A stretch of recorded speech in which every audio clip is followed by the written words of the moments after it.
Este también no.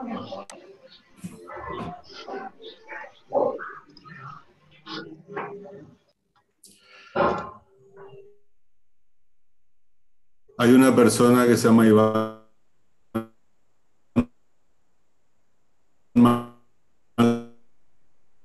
Maldonado que me saludó en la clase de ayer.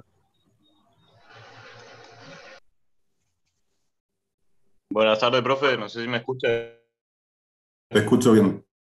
Sí, ayer básicamente, bueno, retomamos un poco los conceptos básicos nomás del derecho y también dimos lo que es derecho colectivo del trabajo, lo mismo, un poco las características y, bueno, fuentes también del derecho del trabajo, más o menos como también habíamos repasado la clase con usted, la última. Dieron sujetos, principios. Así es. Bueno, eh, con la doctora también van a tener unos prácticos porque ella utiliza trabajos prácticos para hacer simulación de lo que después son los exámenes parciales. Y no son idénticos a los que van a tener conmigo. Eh, Necesitaba ver hasta dónde se había desarrollado. Teóricamente la materia tiene en la unidad 1 un poco de historia, los principios del derecho al trabajo, individual, colectivo, los sujetos del derecho al trabajo, individual y colectivo, una noción de lo que es el sistema sindical argentino. Y bueno, quería ver si lo habían desarrollado por completo en función del práctico que les voy a dar yo. ¿Ella también ya les dio su práctico? Bueno, eh, les reitero, los que da ella son una simulación de lo que va a tomar después en los parciales. Bueno, necesariamente tenemos que retrotraernos un poco a unas nociones básicas del derecho, incluso anteriores a Derecho del Trabajo 1, tenemos que ir a las nociones introductorias del derecho para entender un poquito mejor de qué se tratan los sujetos del derecho colectivo del trabajo. Nosotros del derecho individual del trabajo conocemos por la ley de contrato de trabajo que hay un empleador y hay un trabajador. Por supuesto que sabemos que son miles de empleadores y miles de trabajadores, pero la relación que estudiamos cuando estudiamos la ley de contrato de trabajo es la relación individual entre un trabajador y un empleador. Entonces, en principio aparecen esos dos sujetos. Esos sujetos también están presentes en el derecho colectivo del trabajo, pero aparecen sujetos nuevos que tienen una preponderancia fundamental en la materia. Eh, Entre eso está el sindicato y también las organizaciones de empleadores. El Estado, que juega un papel en el derecho individual del trabajo, también juega un papel incluso más todavía en el derecho colectivo del trabajo. Entonces ahí tenemos otros sujetos. Y después tenemos sujetos que se mencionan y lo vamos a ver reiteradamente en el ámbito del derecho colectivo, como por ejemplo la Organización Internacional del Trabajo, que ya es una organización supranacional. Entonces, también hay otros sujetos, pero lo central en el mundo laboral y en la parte del derecho colectivo del trabajo son los trabajadores organizados en sindicatos y las asociaciones de empleadores. ¿Siguen escuchando cortado o escuchan bien? Bien. Entonces, el problema que tenemos a veces para lograr asimilar la noción de sujeto. Nosotros del derecho civil Por eso nos tenemos que retrotraer a las nociones introductorias del derecho. No hablamos de sujeto, sino de persona. ¿Alguien recuerda la noción de cuando se estudia persona en nociones introductorias? ¿Hay alguno de ustedes que persona humana y persona jurídica? Exactamente. Ustedes saben que tenemos un Código Civil y Comercial que está vigente desde agosto del 2015, que reemplazó al antiguo Código de Comercio y al antiguo Código Civil. En el antiguo Código Civil también había una definición de persona, pero no le llamaba humana, sino física, y otro de persona jurídica. Pero había un concepto general de persona. Persona era, ya no es más así, todo ente susceptible de contraer derechos y adquirir obligaciones. Esa definición, con otras palabras, pero muy similares, se encuentra en la definición del actual Código Civil y Comercial para las personas jurídicas. Para la persona humana, ¿tenemos una definición? Que alguien sepa.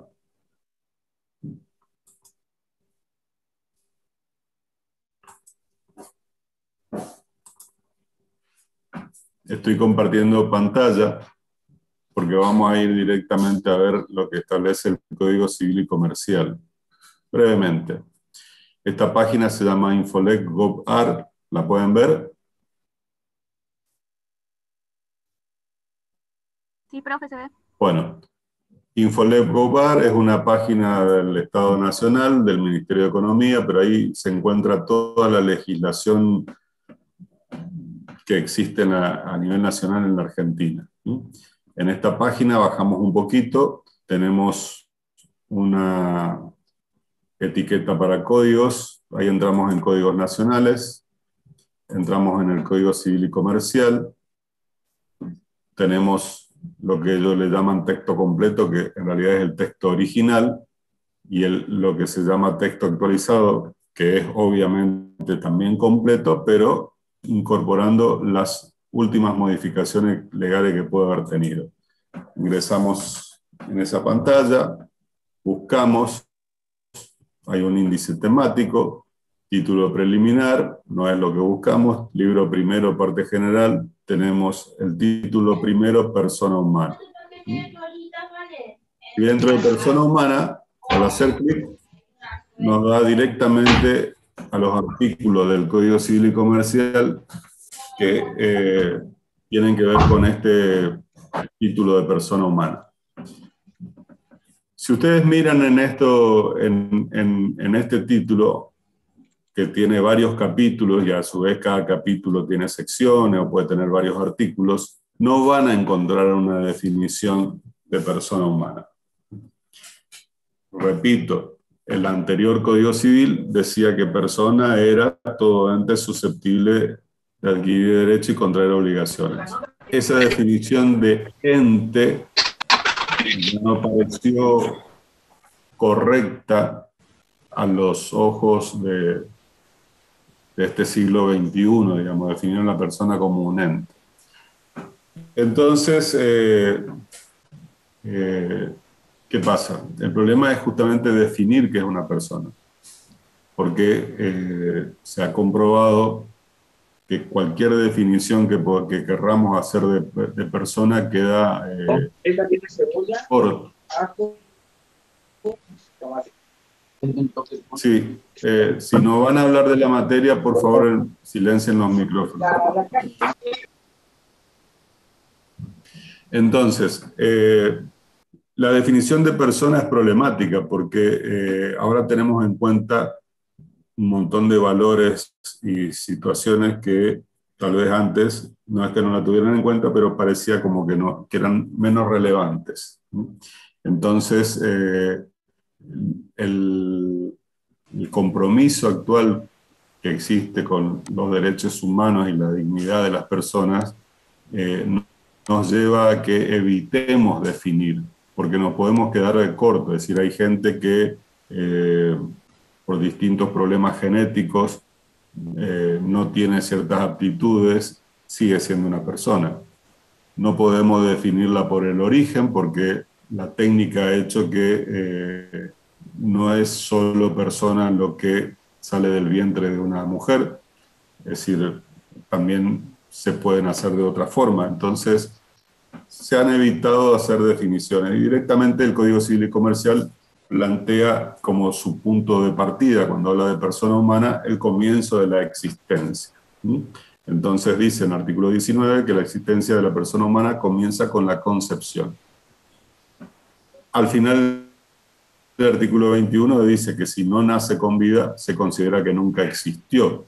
Es decir que, no obstante, que primero dice que la persona humana, la existencia de la persona humana, perdón, comienza con la concepción, pone después un condicionamiento, que el condicionamiento es que tiene que nacer con vida. Entonces, después, bueno, acá agrega que el nacimiento con vida se presume, es decir, que el que diga que ese bebé ha nacido ya muerto, un feto muerto, tiene que probarlo. ¿Qué importancia puede tener? Y puede tener importancia en base a la adjudicación de derechos. A lo mejor esa persona, aunque haya vivido 2 minutos, se transformó en esos 2 minutos en heredero de otra persona, adquirió bienes, puede haber recibido donaciones, puede haber alguien dejado, por ejemplo, un legado al primer hijo de mi hija Raquel, le dejo mi casa, supongamos, ¿no? Estoy inventando. Y el primer hijo de Raquel nace y muere a la hora. Pero en esa hora que nació y estuvo vivo fue una persona. Y por lo tanto se cumplió la condición. Nació el primer hijo, recibió una casa. ¿Se entiende la importancia? También tiene importancia en el derecho penal, bueno, es decir, tiene importancia en el derecho en general. ¿Vamos hasta ahí? Entonces, la persona humana es única e individual. ¿Y cuándo comienza a existir? Según el código, del momento de la concepción. Sí, nace con vida. Dejamos un momentito persona humana y vamos a persona jurídica, que es el título 2. Y acá sí nos da una definición de persona jurídica. Dice, perdón que le esté leyendo, que puede ser aburrido, pero es importante esta parte. Son personas jurídicas todos los entes a los cuales el ordenamiento jurídico le confiere aptitud para adquirir derechos y contraer obligaciones para el cumplimiento de su objeto y los fines de su creación.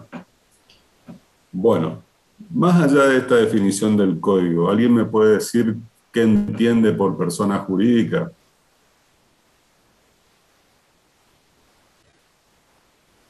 Profe. Sí, te Sí, escucho. y yo entiendo por persona jurídica que puede ser un establecimiento, una asociación, un sindicato, una firma. Es verdad. ¿Y qué diferencia le ves a esta persona en relación a la otra, a la persona humana?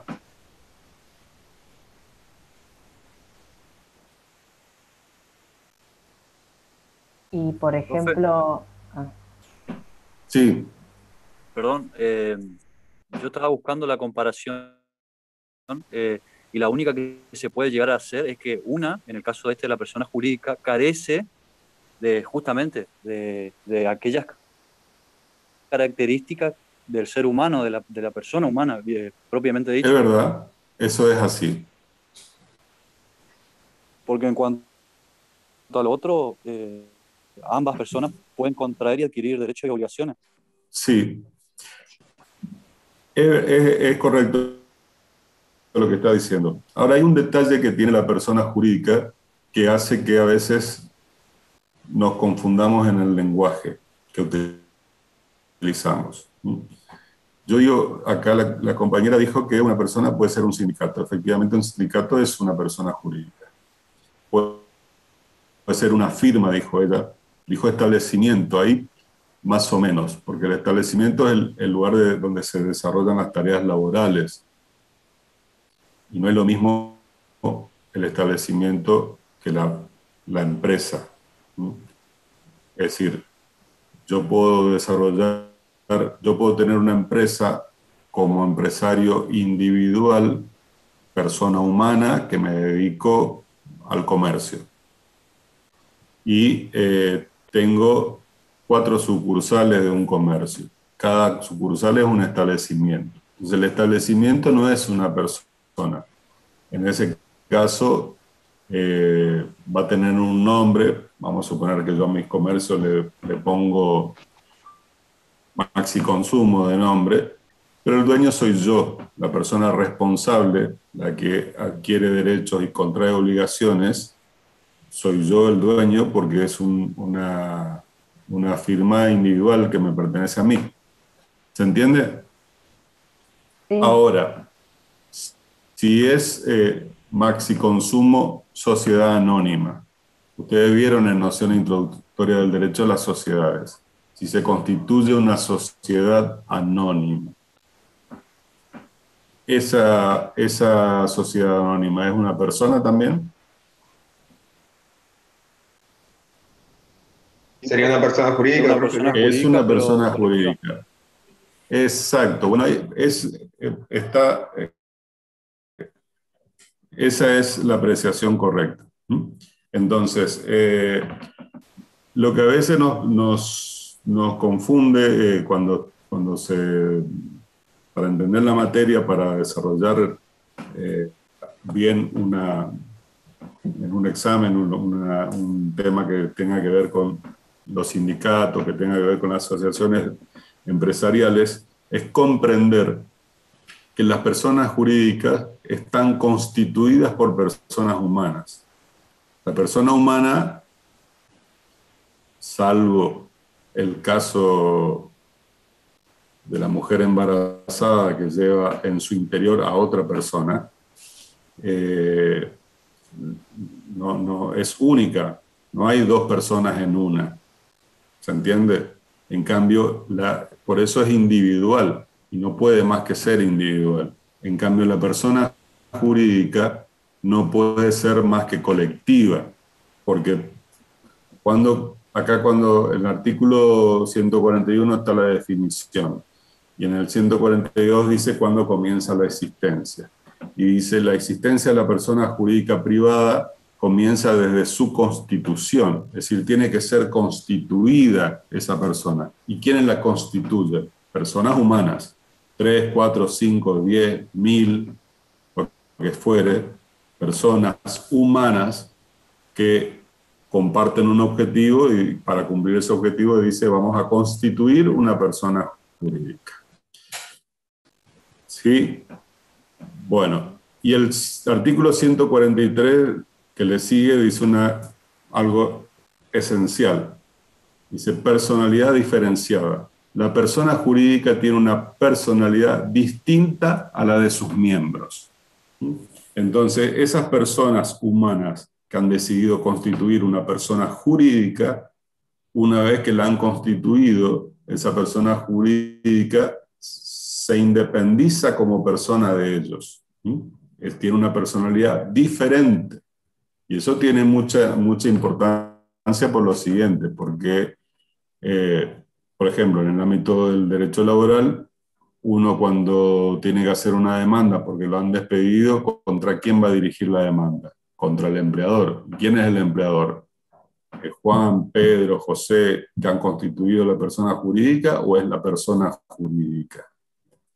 Es la persona jurídica. Más allá de que ustedes, bueno, tal vez se han olvidado, pero en la ley de contrato de trabajo se establece ciertas responsabilidades que son paralelas, que son solidarias con la de la persona jurídica en sí, de parte de quienes son los que dirigen a esa persona jurídica, ¿sí? Pero no quiero desviarme en el tema. Lo importante es entender que la persona humana es única e individual y la persona jurídica, como mínimo, salvo para todo lo que se llama sociedades anónimas individuales, como mínimo requiere de 2 personas. Cuando nosotros veamos acabadamente en la unidad de sindicato, vamos a ver que requiere más de 2, porque sí o sí hay que conformar una comisión directiva y la ley de asociaciones sindicales ya le pone un mínimo de cargos que hay que cubrir en esa comisión directiva. Entonces ya no puede ser solo 2, ya tiene que ser más de 2. Entonces, una persona, por eso le decimos que es una persona colectiva, porque dentro suyo comprende a un sinnúmero o un número indefinido de personas humanas individuales. ¿Estamos hasta ahí? Hola, ¿estamos hasta ahí? Sí, profe. Bueno, entonces, avanzando un poquito más, bajo hasta la sección 2 del Código Civil y Comercial, donde el artículo 145 nos dice que las personas jurídicas pueden ser públicas o privadas. ¿Qué importancia tiene esto para nosotros? Porque uno de los sujetos del derecho colectivo del trabajo es el Estado, que es una persona jurídica pública. ¿Y cuáles son las personas jurídicas privadas que nos interesan? Bueno, vamos a bajar un poquito más. El artículo 148 dice cuáles son las personas jurídicas privadas. A, las sociedades. B, las asociaciones civiles. C, las simples asociaciones, las fundaciones, iglesias, confesiones, comunidades, entidades religiosas, las mutuales, las cooperativas, el consorcio de propiedad horizontal, y toda otra contemplada en disposiciones de este código o en otras leyes. Toda otra contemplada en disposiciones de este código o de otras leyes.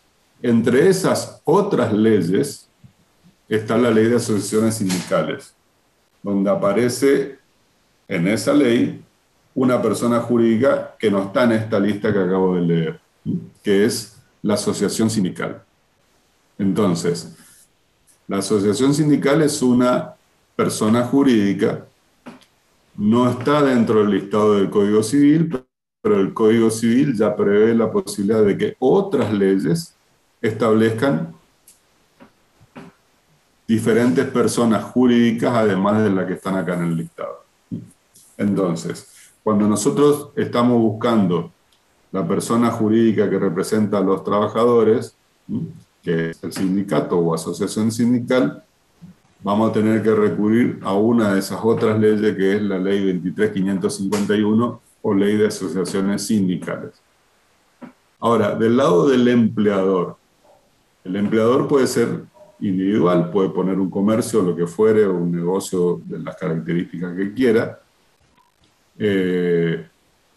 entre comillas, relativamente, porque después vamos a ver que no es posible hacer todo como uno quiere, sino que hay reglamentaciones que hay que cumplir. Bueno, entonces, ese empleador puede ser individual o también puede ser parte, puede ser una personalidad colectiva de esta que llamamos personas jurídicas privadas. Por ejemplo, el inciso A de este artículo nos dice las sociedades. Dentro de sociedades, ¿cuáles tenemos? A ver, Limas, Gallardo, cualquiera que esté escuchando. Dentro de sociedades, ¿cuáles tenemos? Sociedad anónima, sociedad SRL. Sociedad responsable limitada, también las dos. Después. Hay varias. Hay varias. En comandita simple, en comandita por acciones. Bueno, tenemos varias sociedades. Profe, entonces, sí. mi apellido es Galardo con una L, no Gallardo. Ah, perdón.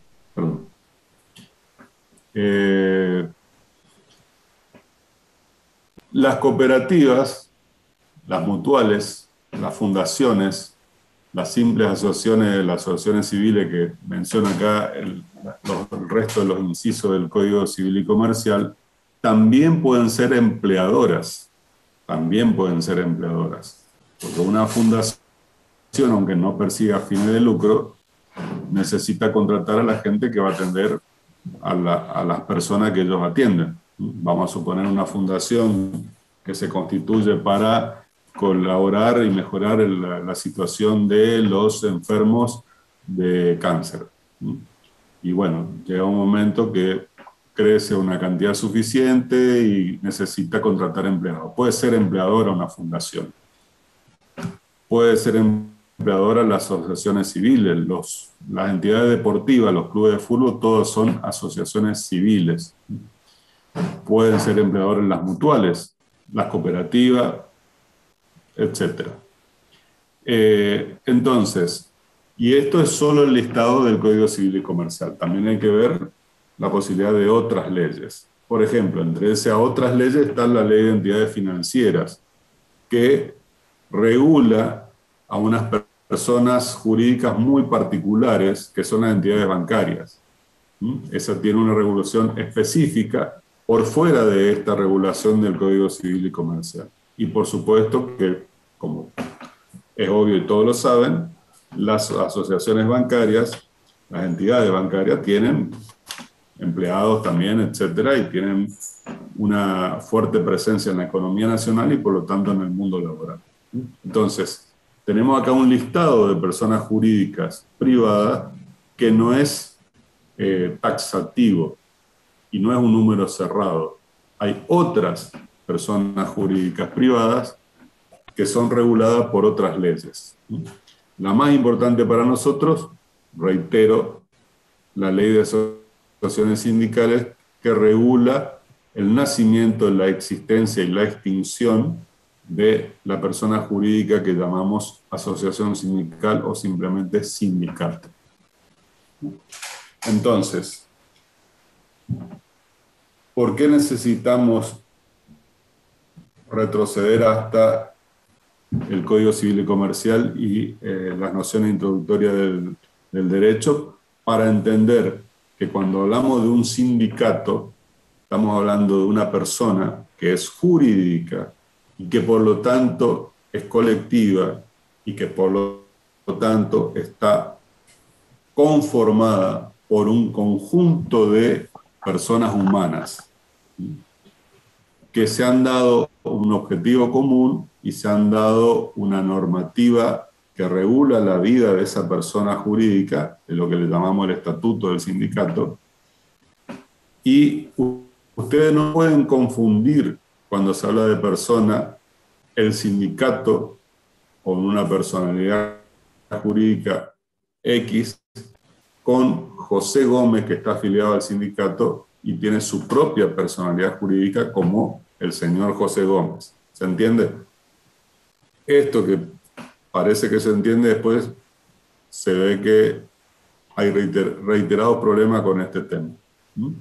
Entonces, como el estudio del derecho del trabajo se ha dividido en derecho individual del trabajo y derecho colectivo del trabajo, la noción de sujeto individual nos resulta importante para las relaciones jurídicas individuales del derecho, valga la redundancia, individual del trabajo. Y en el ámbito del derecho colectivo también nos importa el sujeto trabajador como individuo, pero lo que nos resulta más relevante es el sujeto colectivo, es decir, la persona jurídica sindicato. ¿Estamos hasta ahí? Bueno, yo les comento una cosa. No va a ser, obviamente, porque no hay forma de que ustedes puedan seguir la atención de una clase durante 3 horas. No es lo mismo cuando es presencial. Cuando es presencial, bueno, conversamos, hacemos distintas cosas que acá no es posible. Acá ustedes me están escuchando, la participación de ustedes es menor, en parte porque la mayoría no quiere hablar, no contesta rápidamente, aunque algunos sí lo hacen, y por lo tanto no va a durar esto hasta las 5:30, les aviso ya para que no se asusten. Vamos a estar hasta las 5:20. Entonces, como esto ya me facilitaron en préstamo este link de Zoom, este es un salón de los que se pagan. así que no hay límite de tiempo, no se va a cortar en ningún momento, pero cuando ya estemos, cuando vaya decayendo la tensión, es probable que demos por terminada la clase. Profe, Sí. por la duda, ¿usted puede silenciar los micrófonos de los chicos que no están prestando atención a las clases? Vos sabés que estoy tratando, desde que empezamos, estoy tratando de ver cómo se hace. A ver, a lo mejor ustedes me pueden decir, porque no encuentro dónde hacerlo. Y fíjese en donde dice participantes y ahí le aparece todos los que tienen el micrófono prendido. Ahora tiene Patricia Fernández Milagros, tiene sí, Iván. Sí. Y fíjese de hacer clic en algunos de ellos. Ahí te estoy a punto de silenciar silenciar a vos también. A ver si da resultado. Bueno, supuestamente silencia todo. Bien. Bien. Bueno, dicho esto de que la clase va a durar a lo mejor 45, media hora, 45 minutos más, depende de cómo vayamos viendo. Les comento que normalmente la clase de práctica empezaba con un análisis vinculado a alguna historia publicada fácilmente, que se puede mostrar acá por internet, relativa al 8 de marzo, Día Internacional de la Mujer. Un poco lo mencionamos en la clase de presentación, en la clase inaugural, del tema del 1 de mayo y del 8 de marzo, y yo les comenté que en un principio era el Día Internacional de la Mujer Trabajadora, digamos. Este fue el día antes de que la Organización de las Naciones Unidas lo adoptara como un Día Internacional de la Mujer. Fue un congreso de mujeres socialistas la que planteó el tema de reivindicar esta fecha en particular. Lo menciono para que se vea la importancia de lo laboral en la vida en general. Es decir, una cosa que décadas después cobró tanta importancia, sumada a las realidades de la vida de la mujer, el problema dramático de los femicidios, etcétera, que le ha dado a la fecha una nueva connotación. Y bueno, como casi siempre la clase inaugural era cercana, nunca era la semana del 8 de marzo, pero ahí muy cerquita, siempre empezábamos como un trabajo de historia del movimiento obrero, ya que la unidad 1 tiene una parte de historia. Empezábamos con un trabajo relativo al 8 de marzo. Este año no lo vamos a hacer, porque ya en realidad es 31, ya no estamos yendo de marzo, y bueno, vamos a mencionarlo porque el Día Internacional de la Mujer y la problemática de la mujer en el ámbito laboral y en la vida en general es muy importante para la cátedra. De hecho, se han hecho jornadas intercátedra que tienen que ver con las cuestiones relativas al acoso laboral, a las diferencias de género, etcétera, que existen en el mundo laboral. Pero no vamos a hacer un trabajo práctico sobre el tema.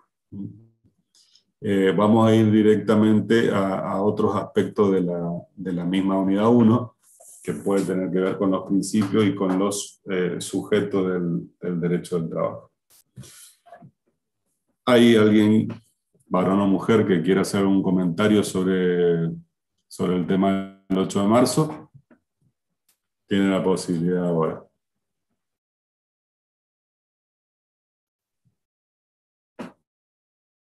Solo tiene que volver a activar su micrófono.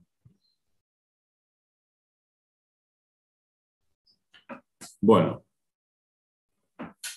El año pasado, yo les compartí a los alumnos del año pasado, creo que hay algunos aquí también que estuvieron, les compartí una página relativa a una noticia sobre la explotación de cobalto en el Congo, en África, le hice una comparación con la explotación del litio en las salinas de Bolivia y de Argentina, en Jujuy y en Salta, para que se vea la situación laboral de personas que trabajan de una forma que no las vemos nosotros nunca, es decir, no tenemos conocimiento de que existen esas situaciones laborales, pero vemos después los productos terminados. Es decir, con el cobalto y con el litio se hacen las baterías que permiten funcionar a los automóviles eléctricos y una serie de cosas que funcionan eléctricas que lentamente en algunos lugares y rápidamente en otros países van reemplazando a los sistemas que utilizan energía fósil de petróleo, derivado de petróleo, etc. Entonces, hacíamos una comparación histórica de cómo era la vida laboral en los inicios de la Revolución Industrial y 200 años después, cómo es la situación laboral y paralela a la situación de progreso técnico y científico, ¿no? Entonces, la contradicción que había entre el hecho de que existieran automóviles que funcionaran sin necesidad de nafta o de gasoil, lo que parece un avance gigantesco, y la situación oculta que no se ve, que es la de los trabajadores que tienen que sacar el cobalto o el litio para generar las baterías que alimentan a esos coches eléctricos. Bueno, eso es algo que me gustaría que ustedes busquen por sí mismos, no exactamente eso, sino algo similar, no como ya trabajo práctico ni grupal, sino como una iniciativa individual para poder comentar y ver las situaciones, como a pesar de los grandes avances y cambios, el mundo laboral está hecho de avances y retrocesos. Ustedes van a ver que el programa dice en relación a las asociaciones sindicales que hay una época de prohibición, hay una época de consentir la existencia, hay una época de promoción de la actividad sindical, pero después van a ver, si siguen los diarios y los noticieros, de que constantemente hay una lucha por reafirmar esos derechos, ya sea individuales o colectivos en el mundo laboral. Es decir, lo que parece que se avanza, después hay época que se retrocede. Se logran ciertas conquistas laborales y después se vuelve para atrás porque se modifican o la situación económica hace que esa conquista se reduzca a la inexistencia. Entonces, otra vez empieza constantemente una situación de avance y retroceso en las luchas laborales y en los resultados de la actividad individual y sindical, de la actividad individual y colectiva. Eso se los dejo como para la iniciativa individual de ustedes.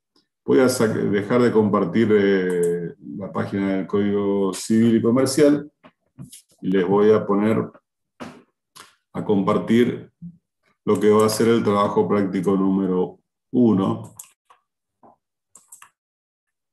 que después yo se lo voy a... Yo no sé si ustedes ven esto a través de la pantalla de un celular o a través de una computadora, pero los que ven a través de un celular, ¿alcanzan a leer algo de esto de la página que estoy compartiendo? Buenas tardes, profe. Sí, sí se ve bien. Yo estoy desde un celular. Bueno, ahí van a ver 4 situaciones que son muy comunes, están inventadas, pero son comunes. Si ustedes buscan en un diario, van a ver esto reiteradamente, todos los días. Y debajo de eso están las consignas. Yo esto voy a subir al aula virtual. Pero vamos a hacer una cosa, vamos a tomar un caso como ejercicio acá entre todos para ver de lo que estamos hablando. Entonces, la situación número 1, le pido a Yamila, ¿es la que habló recién?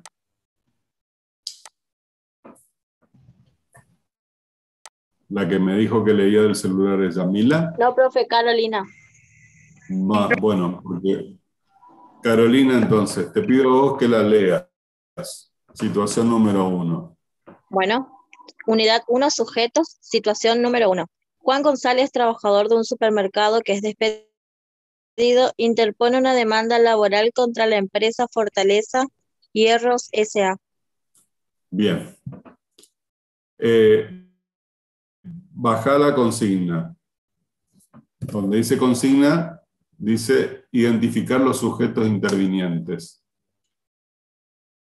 ¿Cuáles son los sujetos intervinientes? Para mí, Juan González y el supermercado. Bien. Juan González, ¿qué es? El actor. El actor de esa demanda. Pero en cuanto a lo que estábamos hablando, ¿qué Persona sería? humana. Persona humana. Y el Viste que vos supermercado dijiste el supermercado. Pero el supermercado es una persona. no es persona jurídica, Sí. privada. ¿Sí? ¿Cuál es la persona jurídica? Fortaleza Hierros, Sociedad Anónima. Esa es la persona jurídica. ¿Vieron el comentario que yo le hice de diferenciar establecimiento de la persona jurídica? Entonces, nosotros estamos muy acostumbrados a decirle a ese lugar supermercado. Entonces, todo es supermercado. El supermercado, a su vez, puede tener un nombre de fantasía, lo que se llama nombre de fantasía. Por ejemplo, Carrefour. Carrefour es un nombre de fantasía, porque si ustedes piden el ticket de caja de Carrefour, en la parte de atrás le va a salir el verdadero nombre de la persona jurídica, y es Inc. S.A. Entonces, Como sería también, por ejemplo, claro que el nombre sería AMX, Sociedad Anónima. Claro, sería el nombre ficticio. exactamente. No sabía que era así, pero es un ejemplo válido. ¿Vos trabajás ahí?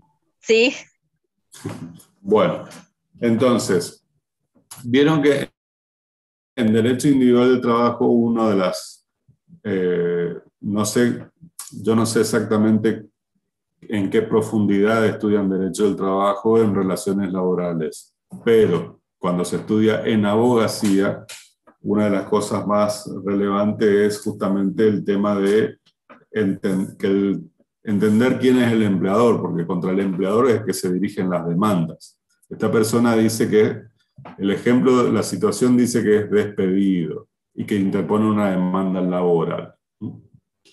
Bueno, paro ahí, hago un paréntesis, bajo a la consigna dice identificar los sujetos intervinientes implícita y explícitamente.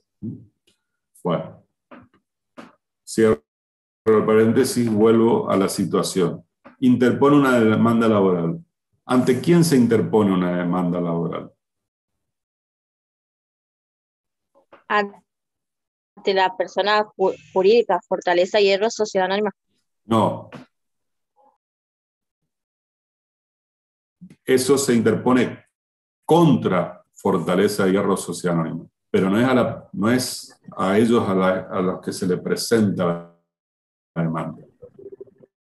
Cuando uno quiere hacer una demanda civil, laboral, etcétera, Se busca un letrado. se busca un letrado, él la hace y la lleva ante una persona que acá no está nombrada, pero implícitamente sabemos que está. ¿Qué persona será esa? El juzgado se presenta El juzgado. ante... El juzgado, que en líneas generales podemos decir que es el Poder Judicial. Y el Poder Judicial es uno de los tres poderes ¿de qué? ¿De quién? Persona jurídica pública. Sí, del Estado. Es decir, el Estado acá no está nombrado en la situación número 1. Implícitamente está presente porque no hay forma de interponer una demanda laboral que no sea ante el Estado. Dentro del Estado a un organismo muy específico que podría ser el juzgado laboral número 1 de Corrientes. ¿Sí? Bueno, pero es el Estado. Lo que pasa es que el Estado interviene de tres maneras. El Estado interviene de tres maneras. Legislando, es decir, como poder legislativo, es decir, es el Estado como poder legislativo el que ha hecho la ley de contrato de trabajo. Es el Estado como poder judicial el que interviene en la demanda y dice, bueno, está Juan González demanda a Fortaleza Hierro S.A., tiene tales pruebas, Fortaleza Hierro S.A. tiene tales otras pruebas, y de acuerdo a todo esto y lo que se ha desarrollado en un juicio, yo determino, sentencio, que la razón la tiene Juan González y por lo tanto condeno a Fortaleza Hierro S.A. a pagarle a Juan González 2 millones de pesos en concepto de indemnización por despido. ¿Sí? Bueno, esa es otra forma en que interviene el Estado. Y la tercera es el Poder Ejecutivo. ¿Y quién representa al Poder Ejecutivo en el mundo laboral? El Ministerio de Trabajo, que tiene su papel en el mundo laboral, ya sea en el ámbito individual del trabajo, del derecho individual del trabajo, del derecho colectivo del trabajo, como vamos a ver después. Entonces, en esta situación tenemos una persona individual, una persona humana, contra una persona jurídica de carácter privado, y ahí implícitamente sabemos que sí o sí va a participar el Estado, que es una persona jurídica pública. ¿Qué tipo de conflicto tienen estas dos personas? Otro alumno que me lo diga.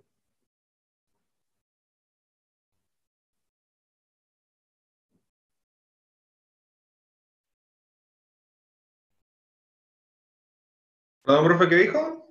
¿Qué tipo de conflicto tienen entre sí estas dos personas? Son dos personas, Juan González y Fortaleza Hierro S.A. De tipo laboral, ya que Juan González fue despedido. Exacto. Tiene un conflicto laboral, ¿de qué naturaleza o de qué carácter? Debido a un despido, ¿puede ser la razón o no sé a qué se refiere por ahí, profe?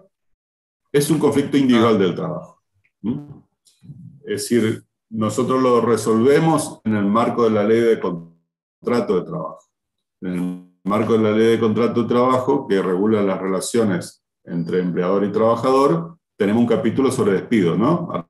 Artículo 245 de la ley de contrato de trabajo. Entonces el trabajador lo único que tiene que demostrar es que trabajaba para ese empleador, cuándo ingresó a trabajar, cuándo lo despidieron, y en función de ese plazo, de ese lapso de tiempo que hay entre que ingresó a trabajar y que lo despidieron, se puede calcular la indemnización que le corresponde, que está establecida en la ley de contrato de trabajo. ¿Sí? Bueno. Si vemos la consigna, vuelvo a la consigna, dice, en caso de que sea posible relacionar cada caso con los principios del derecho del trabajo, ya sean del derecho individual o del derecho colectivo del trabajo. Entonces, en la situación esta número 1 que hemos descrito y analizado, ¿es posible vincular esto con algún principio del derecho del trabajo?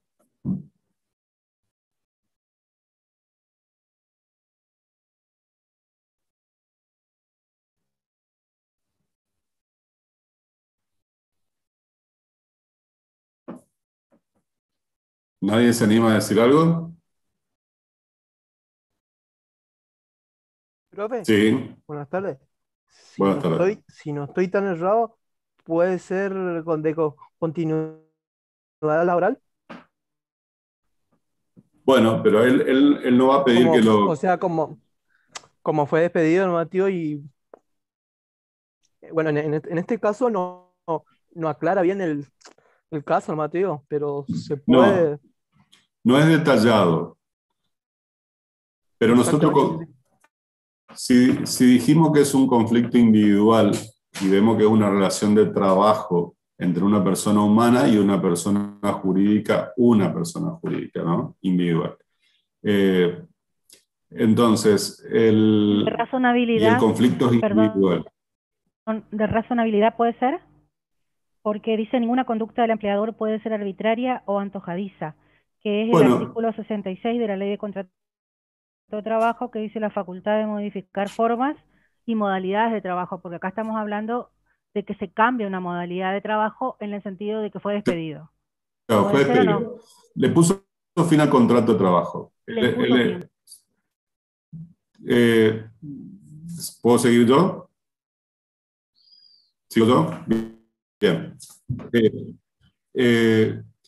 Ustedes saben que como vimos un poco en la clase de presentación, el derecho al trabajo dijimos que nace para proteger al trabajador. Entonces, sí o sí, si primero establecimos que es una relación individual de trabajo y que dio lugar a un conflicto individual de trabajo, vamos a buscar si hay un principio que se vincula dentro de los principios del derecho individual del trabajo.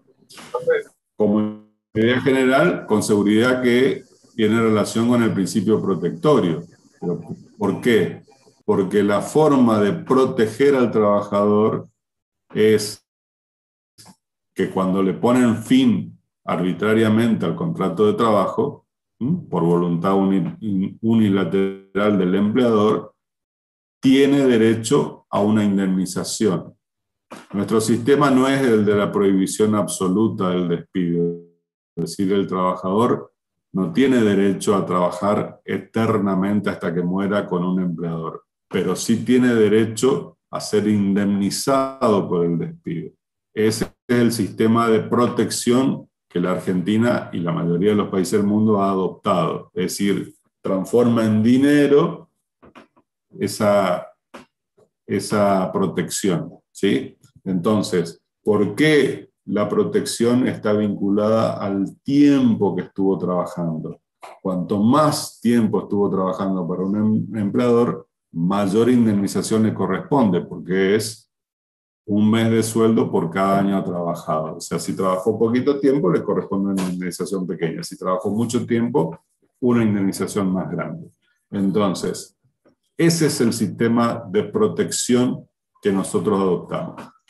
Podría adoptarse otro sistema, podríamos decir que está prohibido el despido, que nadie puede despedir y por lo tanto el trabajador tiene derecho a trabajar hasta que él voluntariamente se vaya o se muera. Bueno, no es nuestro sistema. Ahora bien, que estamos en pandemia, que se decretó que sí. no se podía despedir a los empleados y que en el caso de que le hicieran se paga doble. Bueno, eso, la indemnización duplicada frente a ciertas situaciones se ha establecido varias veces y no ha ocurrido una sola vez en la historia argentina. De hecho, la Ley de Contrato de Trabajo, que es del año 74, estableció un mes de sueldo, pero previo a eso, antes era medio sueldo. Es decir, ya hubo una duplicación. Después de esa duplicación, ese concepto de que es un mes de sueldo por año de trabajo, permaneció muchos años hasta que en una situación crítica, para evitar despido en un contexto de muy alta desocupación, se estableció otra vez una doble indemnización, es decir, ya no un mes de sueldo, sino dos. Eso perdió vigencia, volvimos al sistema de un mes de sueldo y ahora en la pandemia hubo un periodo de doble indemnización. Ahora esa normativa fue modificada. Hay doble indemnización, pero con un tope que no puede superar de los 500.000 pesos. O sea que en la práctica ya no es tan así que hay una doble indemnización. Pero bueno, lo importante es que entendamos lo siguiente. Al ser una relación individual y el conflicto que ha habido entre Juan López y su empleador es un conflicto individual, vamos a buscar entre los principios del derecho individual del trabajo los que se vinculan con este caso. Y el que se vincula es el principio protectorio. Ahora, como se trata de una indemnización por despido, nosotros ¿cómo la calculamos? La indemnización por despido yo dije que es un sueldo por año de trabajo. Perfecto. Pero vamos a suponer, ahora ya estamos inventando porque la situación no nos explica más, no es detallada, pero podría ser más detallada. Podría decirnos que se ha establecido por convenio colectivo de trabajo que va a tener un plus de indemnización. Y ahí se explica el principio de norma más favorable. Si hay una norma más favorable que dice que en vez de un mes de sueldo le toca un mes y medio, se aplica la norma más favorable. Pero ya lo estamos inventando porque eso la situación no lo describe. ¿Se entiende? ¿Para qué explico esto? Porque analizamos entre todos la situación número 1 para que ustedes puedan desarrollar en grupos de no más de 5 el resto de las situaciones, siguiendo el mismo criterio que he utilizado ahora para analizar la situación número 1. ¿Se entiende? ¿Alguien tiene una pregunta para hacer algo que no haya entendido? No, profe. ¿O va una hora de...? Perdón. Sí. Si en el caso no está muy aclarado, por ejemplo, este que recién pasamos, con respecto a los principios, hacemos un énfasis por ahí más en ese que vemos que está claro, como ser por ahí el principio protectorio nomás. Porque por ahí uno da el caso que, por ejemplo, actuaron de mala fe y bueno, tiene relación al principio de buena fe. Exacto. Pero no lo sabemos, en realidad, por eso voy. No lo sabemos, pero ustedes en un trabajo grupal, después que pusieron lo esencial, lo que tienen que poner sí o sí, pueden ampliarlo y describir otras situaciones que pueden estar implícitamente planteadas, ¿no? Como eso que me estás diciendo. Entonces, pero primero asegúrense de contestar lo esencial, lo que se ve. Ya por eso en la consigna dice en caso de que sea posible relacionar con los principios. Porque a lo mejor en un caso no está clara una vinculación. Siempre hay una forma de vinculación, pero primero vamos a la que está nítidamente clara en relación al tema que estamos estudiando, ¿sí? Entonces, yo esto mismo va a aparecer en el aula virtual. Y ustedes de ahí van a hacer el trabajo en grupo y lo tienen, el plazo de presentación es hasta que empiece la clase, hasta el día antes de la clase del miércoles que viene, ¿sí? Profe, ¿Hay algo que me quieran preguntar? Sí. Consulta, ¿el trabajo puede ser individual o sí tiene que ser en grupo? No, puede ser individual. Lo que pasa es que, como el otro día pidieron que sea en grupo, hago hincapié en el grupo, pero puede ser individual. ¿Puede ser? Ah, bueno, está, profe. Gracias. ¿Alguna pregunta respecto del tema? ¿Algo que yo no entiendan en la consigna? Si pueden leer, lean, entonces ya me preguntan algo que no les quede claro de las situaciones que están, las 4 situaciones sobre las que tienen que hacer el trabajo. Profe, una consulta. Sí. Una vez que usted sube esta consigna al aula virtual, ¿nosotros tenemos que bajar o simplemente contestamos ahí desde el chat del aula virtual? O sea, desde el foro sería. No, mira, los trabajos se presentan y ustedes hay 1 o 2 formatos en Word o en los archivos EDT de OpenOffice o en PDF, se adjuntan a la respuesta de cada uno, porque vieron que el aula virtual están ustedes los 100 alumnos matriculados y yo les puedo hacer ahí, poner las observaciones, la nota, etcétera. Así que no tiene que ser en el foro, tienen que subir el trabajo. Ok. No sé si me explico bien.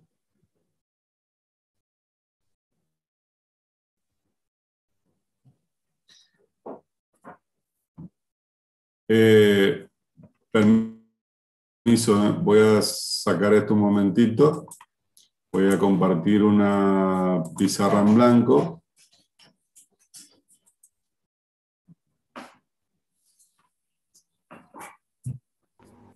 A ver.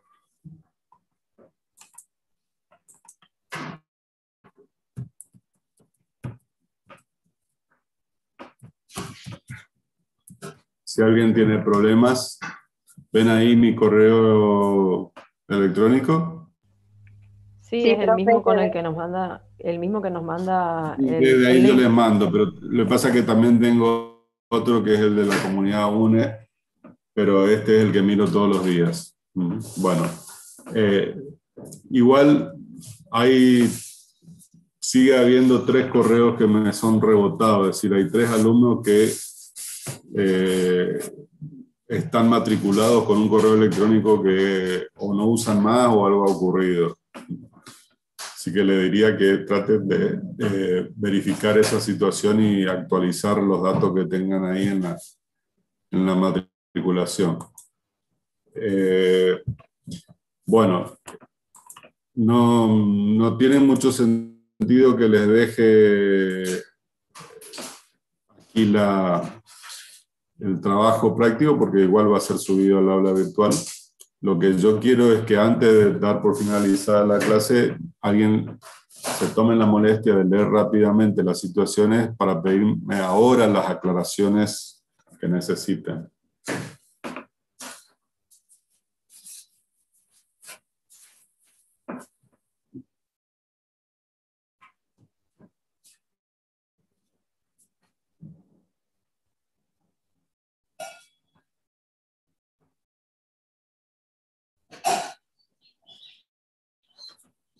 ¿No hay ninguna observación que quieran hacer?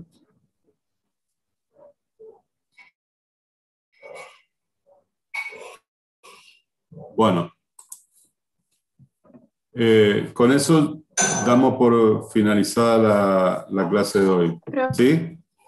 Profe, Sí, decime. disculpe. No sobre este práctico que nos mostró ahora, sino en el aula hay un Word que es de resolución de casos. Eso no sé si tendríamos que resolverlo o Esos son los de la doctora Gómez Carelli, ¿no tiene una aclaración que dice ahí práctico doctora Gómez Carelli? Pero no nos mandaron a hacer nada. No, pero mírenlo y traten de resolverlo y ver, porque esas son simulaciones. Una parte del parcial es así.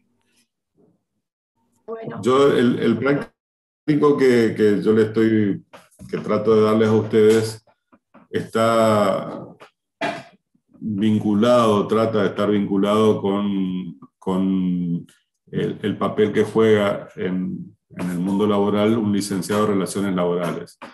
La doctora Gómez Carelli también, pero tiene un matiz diferente. Entonces le plantea, como ella necesita la cátedra, evaluar, digamos, los conocimientos de ustedes en relación a ciertas cuestiones de las leyes, de las normativas que hay, les plantea casos jurídicos para que ustedes lo vinculen a las unidades que se estudian, y yo lo hago más vinculado a las relaciones laborales. Traten de, ahí esos prácticos que están ahí, ya les digo, en ese estilo suelen ser una parte de los parciales, no es todo el parcial. Gracias, profe. Bueno, no, por nada. Nos vemos entonces Una consulta Sí, más. decime. ¿Se va a seguir manteniendo la clase por vía Zoom? ¿O va a ir variando? No, en lo posible yo lo voy a hacer por Zoom, pero quiero ver cuántos alumnos quedan. Por ejemplo, hoy no se llegó a 100. Estamos 81, uno soy yo. Es decir, que lo puedo manejar con el Zoom que yo tengo. Es el método que más conozco y que me es más fácil para grabar y para hacer una serie de cuestiones. Pero si alguno quiere cambiar, lo vemos, no hay problema en eso. El tema era superar el problema de la limitación de 100. Con relación al tema de la limitación de minutos, lo que yo suelo hacer es dar 3 bloques o 2 o 3 bloques de clase. Es decir, ahora, como voy a terminar antes, hice una sola exposición más larga, 1 hora ya está llevando. Si no, hacemos 2 bloques de 40 minutos separados por 15 minutos de recreo, digamos, para poder no abrumarnos, digamos, con la atención. Pero puede ser otra plataforma. No, la profe, otra no. vez hicimos Google Meet. No hay problema, Sí. Consultaba nomás. Bien, perfecto. Bueno, nos vemos el miércoles que viene. Bueno, Hasta profe, luego. gracias. Cuídense. Chaucito. Muchas gracias, profesor.